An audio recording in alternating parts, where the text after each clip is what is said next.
Hey everybody, it's GuD-NuF here with another video for you guys. Today I'm going to talk to you guys about my Cobb short throw shifter, kind of how the install went and my opinions and reviews on how it performs. Now one thing you'll immediately notice is how far back it sits. A lot of people will look at it and be like, oh, why do you leave your car in gear? Well, it's not actually in gear. With the short throw shifter, it sets it back quite a bit. So when I'm in gear, it's actually all the way back there. And the throw is super short. That's all the way down in fourth, and that's third. And you can see that is all my shifter throw is. It is super short and it is fantastic. Now all you have to do to actually get into the shifter is you just have to unscrew the knob. And Subarus are a lot of fun because for some reason there is a mile of thread on the shifter knobs. I'm still turning, it is still on there. But you keep going and eventually it comes off. Now obviously it's not supposed to come off like that. Mine's a little looser because I've had it off and on a few times, to show people and that kind of stuff. But I will show you how to actually take it out after you get that shifter knob unscrewed. Now once the knob's unscrewed, it just pulls off. But then all you have to do is reach down in here and pop that off. And it comes right off. You do have a cord connecting your cigarette lighter and that kind of stuff in there, but that's really not important at this time. I'll just set it off to the side here. But there it is. There is the Cobb short throw shifter. A very pretty CNC machined piece of engineering. So how it works is down here at the bottom, you can see the little ball in the socket. And how that works is that is an independent piece from this main body. And if you undo this screw right down here, you can raise and lower the entire body, which raises and lowers your shifting fork. Now doing that allows you to shorten and lengthen the shift. Now I have mine set as short as I can get it, but the main issue is I have it as short as I can get because right in here it will interference with this. I haven't taken the time to pull this out and cut it so I can actually make my shift as short as the shifter allows, but that is definitely something I plan on doing here in the near future. But outside of that, you can also adjust this nut right here, this screw, and that'll allow you to adjust this because this is individual from this body too, and this will let you adjust how tall your shift knob sits. Now this doesn't have any effect on how short your throw is, it just matters on how tall and short you want your shift knob. But other than that though, there's really not much to it. I will admit though, the OEM one, once you take out this bolt, down here, this ball and socket is a bitch to get out.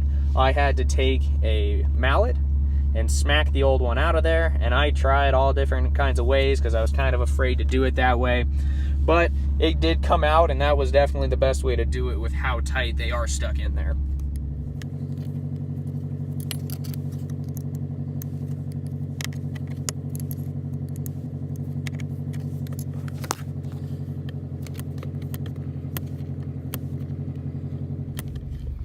So you can see right here with how it sits is I can raise and lower that shift fork. And this will adjust the length of my throw. But you have to do the throw in first gear because, like I said, you were hindered by that piece up there. So you can only do it as short as it is in first gear. So doing the shift in the longest position possible, this is the length of the throw.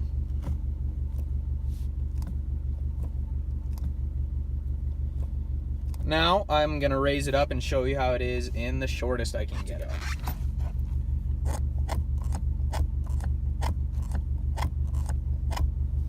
That is extremely short and it is fantastic. I tell you what, this is one of my favorite things I've done to my car and it makes it way more drivable.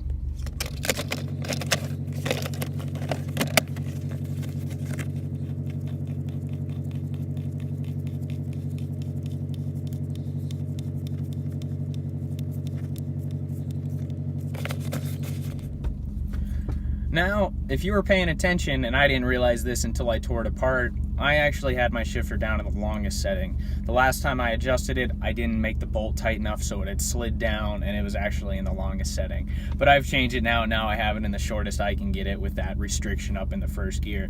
But here sometime in the near future, I'll take that out. I mean, all you need is a die grinder or an angle grinder, you know, something like that. Really nothing crazy to do it, and it's just a little piece, doesn't affect anything, but I'm definitely going to get that out so I can just make the shift as short as possible, because it's super fun to have a short shift. But along with the shifter, they also sell bushings that replace the original shifter bushings for the whole shift setup. Now, these ones are really stiff polyurethane bushings, and I tell you what, they make the entire process so much tighter.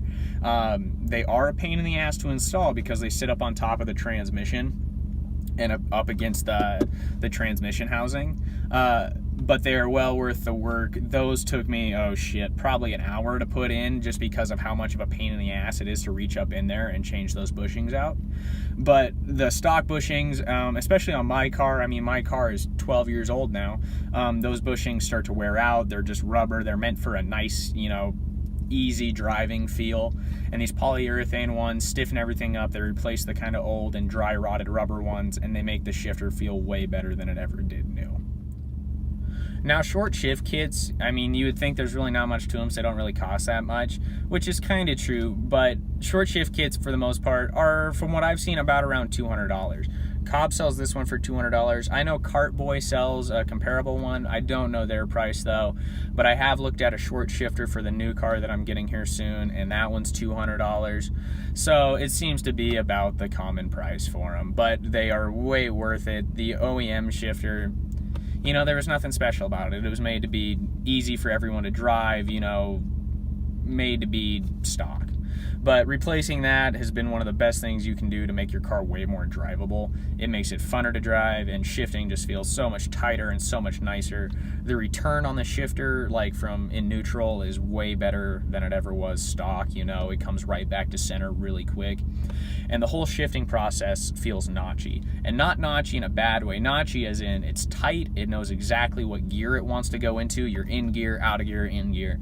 And it is fantastic. Now, I've seen a lot of ones that are like too tight, and it's like you're shifting a stiff, you know, solid piece, and those ones aren't fun. But this one, I found a great medium with it, and it's fantastic, and I definitely recommend it to anybody who wants to throw a short shifter in their car. Oh man, now is the time that everybody's been waiting for, the new update on the car.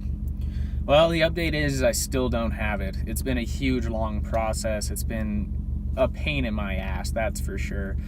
So how this has all happened is one of my friends is a huge fanatic of these cars.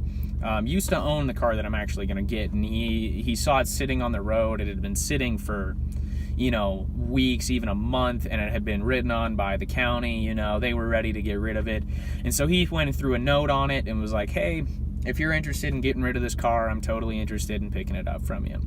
Well, as it turns out, the kid that had it couldn't get it to run, didn't know why it didn't run. And he's like, you know what, you can just have it. I'll leave the title on the seat. And the guy that I knew went and picked it up, and he brought it back to his shop, and in 15 minutes he had it running. It was a little common problem with these cars that not really many people know about, so it was super easy for him to fix. But for somebody that's not familiar with these cars, you would never figure it out. It would take forever. But anyways, he's got the car, but long story short is the kid never notarized the title before he gave him the car. And so without a notarized title, I can't actually purchase the car. You know, I can't sign my name. I can't own the car. The guy that has the car right now can't do anything with it because he can't own the car or anything. And so it's been a huge hassle trying to get the kid that still technically owns the car to go and notarize the title so we can continue our process of me getting it. But this is where the story gets interesting. The kid recently had a run-in with the law, and he had a DUI and got his license taken away. And so if you guys have ever notarized a title, you're aware that you need some form of identification in order to notarize a title. Now you would be like, oh, well, bring in an old ID. Well, he has an expired ID, but it's a paper ID. It's not a real ID. So that doesn't do us any good. He can't find his social security card for some reason, and he has since then tried to request a birth certificate. All this in order to try to notarize this title. You know, I'm not buying this car for a whole lot of money, you know, and it's really turned into a hassle. This has been going back and forth on me for about a month now, and all I want is the title notarized so I can get the car, license it, because it's going to become the new rally car. So I'll keep you guys updated as it goes. I'm going to check in with the guy today, see if he has any updates for me, because this is kind of really getting on my nerves, but I don't want to push him to the point, you know, that he gets pissed and just says, fuck it.